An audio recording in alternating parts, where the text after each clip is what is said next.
سوگ منانا چھوڑ کر میرے بیٹے کو سنبھالو، اسے بھوک لگی ہے، دودھ پلانے کی ضرورت ہے۔ مرتسم شاہ نے غصے سے للک کو دیکھا۔ وہ بیچاری پہلے سے ہی صدمے سے چور تھی۔ للک 7 مہینے کی پریگننٹ تھی کہ اچانک ہی اس کے شوہر کا انتقال ہو گیا۔ غم اور دکھ کے مارے اس کی حالت اتنی ابتر ہو گئی کہ اس کا بچہ بھی دنیا میں آنے سے پہلے ہی چلا گیا۔ عدت میں ٹوٹی وہ بکھری حالت میں صدمے سے چور تھی، کسی چیز کا ہوش نہ تھا۔ کوئی کچھ کھانے کو دے دیتا تو کھا لیتی، ورنہ خاموش بے جان سی پڑی رہتی ایک کمرے میں۔ جیسے ہی عدت ختم ہوئی، اس کی سوتیلی ماں نے پیسوں کی لالچ میں اس کی شادی مرتسم شاہ سے کر دی، جس کی بے وفا بیوی اسے اور اس کے 2 ماہ کے بچے کو چھوڑ کر جا چکی تھی۔ پھر وہ اس ننھے بچے کو اپنا سمجھنے لگی تھی۔ جو دل میں ممتا تھی وہ ہر چیز پر حاوی ہوتے گئی تھی، اسے ماں بن کر پالنے لگی۔ ایک رات وہ خود تیز بخار میں تپ رہی تھی۔ نیم بے ہوشی میں اس نے مرتسم شاہ کو اپنے قریب دیکھا تو ایک دم ہوش اڑ گئے۔ جب اس نے سرت سے اٹھتے اسے خود پر جھکے دیکھ اسے دور جھٹکا تھا۔ وہ جو اس حملے کے لیے تیار نہ تھا، لڑکھڑاتا کچھ قدم دور ہوا تھا۔ بالاج، آپ جانتے ہیں نا، پہلے ہی آنٹی مجھ سے خفا رہتی ہیں۔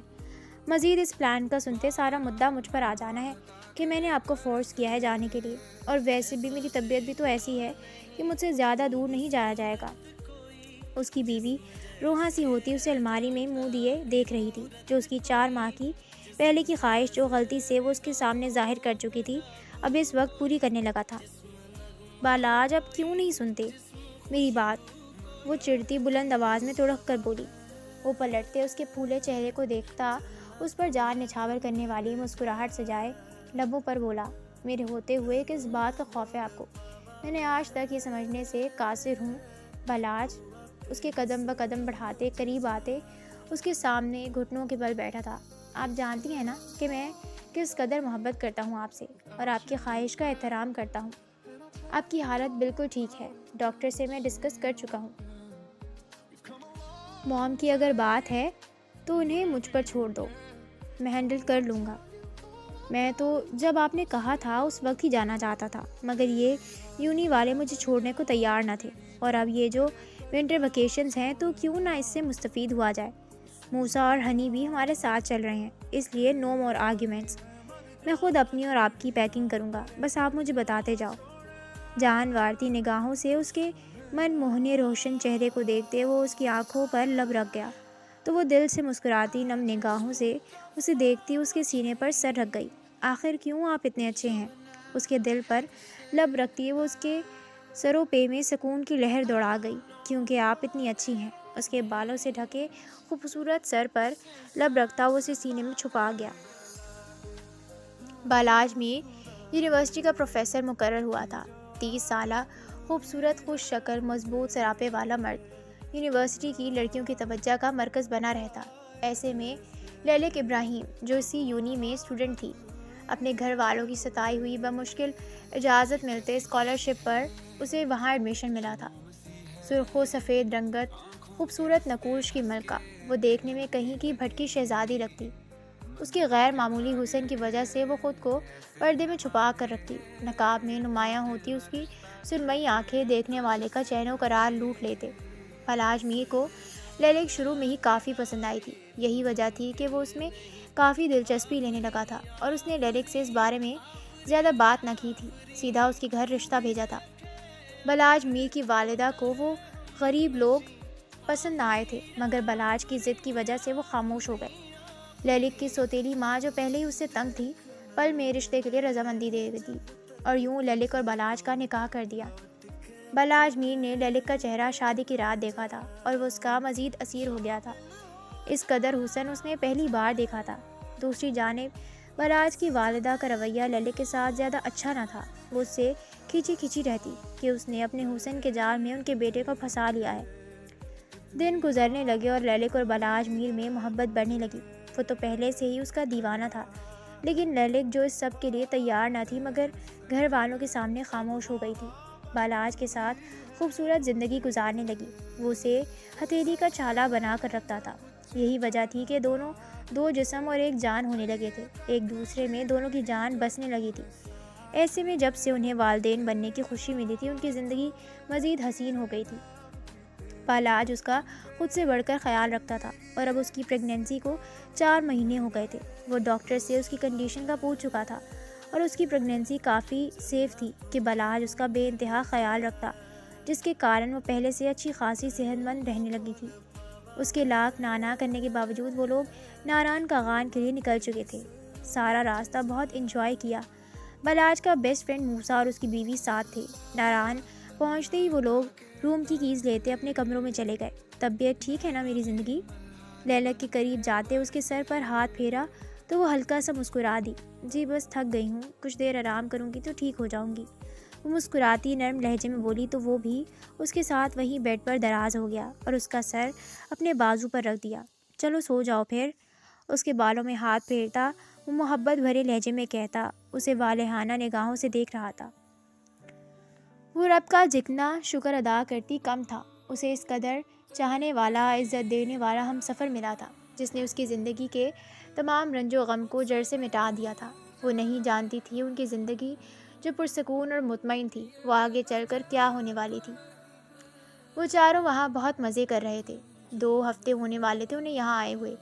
ہر جگہ پر وہ گھوم پھر کر اس کے نظارے دیکھتے مبہوت رہ جاتے۔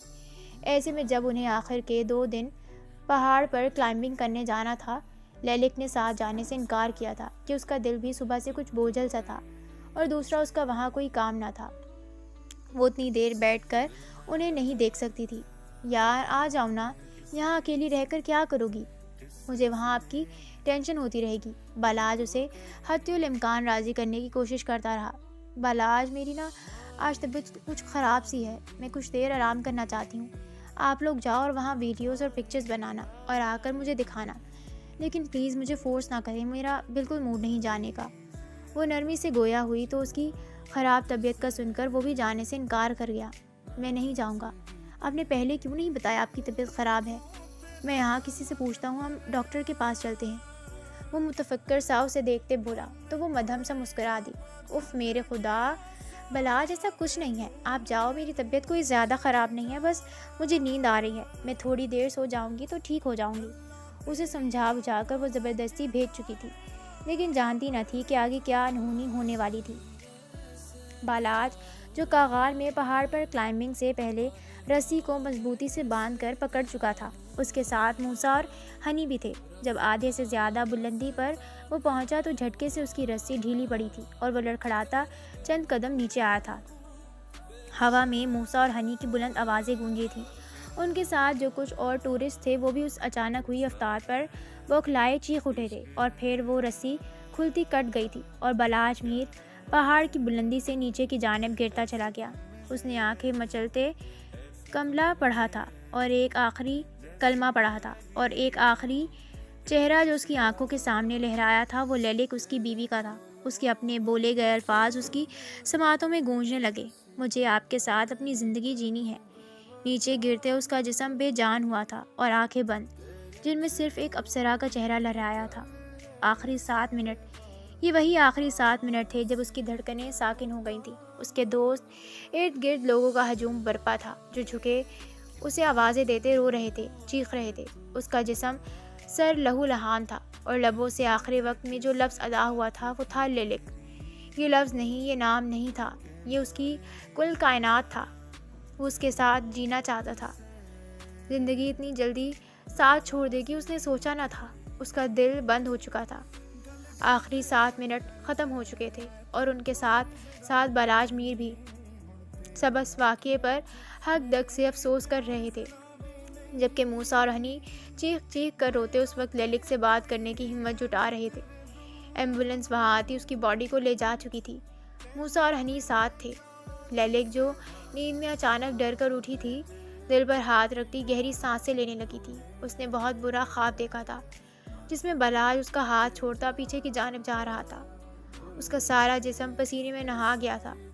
آخر کی کیا تھا؟ وہ اٹھتی، جلدی سے آگے بڑھتی، پانی پینے لگی تھی۔ یا رب العالمین، میرے شوہر کی حفاظت کرنا، وہ دعا گو تھی۔ جب کمرے کا دروازہ نوک ہوا تھا، اس نے آگے بڑھتے پوچھتے دروازہ کھولا تھا۔ سامنے موسیٰ اور ہنی کو سرخ چہرے اور سوجی آنکھوں میں کھڑا پا کر اس کا دل دہلا تھا۔ دماغ میں وسوسے پیدا ہونے لگے تھے۔